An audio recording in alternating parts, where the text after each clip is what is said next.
Mais c'est surtout un avertissement qu'il ne faut absolument pas prendre à la légère. Je te vois venir déjà à grands pas avec tous les stéréotypes et toutes les étiquettes qu'on colle sur les Antillais. Et dans la soupe.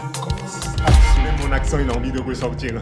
Je t'emmène en Martinique, l'un des nouveaux territoires où les gens vivent long. Et tu vas voir que contrairement à ce que tu pourrais penser, il ne s'agit pas uniquement d'une question génétique. Bien au contraire. Brian Johnson, il doit avoir les oreilles qui sifflent à l'instant même où je parle. Tu me crois si je te dis que la toute dernière zone bleue qui a été découverte est en France? Enfin presque. Allez, je t'emmène faire un tour chez moi pour qu'on découvre tout ça ensemble. Yeah! Alors calme-toi, calme-toi. Quand je te dis que je t'emmène faire un tour chez moi, bien évidemment, c'est pas chez moi, dans ma maison. Enfin, presque. Je t'emmène en Martinique, l'un des nouveaux territoires où les gens vivent longtemps, très longtemps. Et mes racines m'appellent, donc je suis obligé de passer cette nouvelle zone bleue au Blue Longevity Scan. Et tu vas voir que contrairement à ce que tu pourrais penser, il ne s'agit pas uniquement d'une question génétique, bien au contraire. Salut, moi c'est Chris et bienvenue sur ma chaîne. Ici on parle de longévité, de santé et surtout de comment préserver son bien-être au fil du temps. Et bien évidemment toujours de manière naturelle. Et surtout, encore plus aujourd'hui, dans la kiffance et dans la souffrance absolue. Alors si toi aussi tu veux vivre plus longtemps, avec plus de vitalité, plus d'énergie, que tu sais pas comment faire et surtout que tu n'as pas des gènes martiniquais en toi, abonne-toi et active la cloche. Il est peut-être pas encore trop tard pour te reprendre en main. Allez, trêve de bavardage, il est temps de passer en mode PL. Let's go! Alors si tu n'as jamais entendu parler des zones bleues auparavant, ce sont ces régions dans le monde où les gens vivent plus longtemps que la moyenne, souvent au-delà de 90 à 100 ans, tout en restant en excellente santé. Et ce qui rend ces zones uniques, c'est qu'elles ont toutes plusieurs points communs. Un environnement aéré ensoleillé, un mode de vie sain, actif et équilibré, des vrais liens sociaux, une alimentation locale faisant place aux fruits et aux légumes, avec un peu de poisson, des viandes blanches, et surtout avec un apport calorique qui est vraiment très modéré.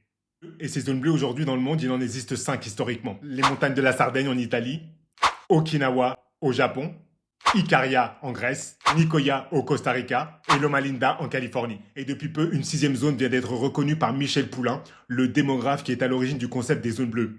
La Martinique dans les Antilles françaises. Alors je suis obligé de le dire, quelle fierté! Je suis tellement fier que même mon accent il a envie de ressortir. Alors, ce que tu ne sais pas peut-être, c'est que la Martinique compte environ 400 centenaires sur une population totale de 350 000 habitants. C'est presque 2 fois plus que la moyenne de la métropole. Et ce qui est le plus intéressant dans tout ça, c'est le pourquoi. Et c'est ça qui va nous intéresser maintenant. Alors, il ne s'agit pas juste de génétique ou de climat tropical, non. Ça va beaucoup plus loin que ça. Ce sont des habitudes de vie ancrées, simples et puissantes. Une alimentation locale peu transformée, une vie sociale dense et intergénérationnelle, le zouk, la fête, la vraie joie, le plaisir de vivre, un rythme de vie lent, très lent. Alors là, je t'arrête tout de suite. Je te vois venir déjà à grands pas avec tous les stéréotypes et toutes les étiquettes qu'on colle sur les Antillais. Next. Et bien évidemment, une forme de résilience collective héritée d'une histoire très difficile, mais porteuse de liens forts.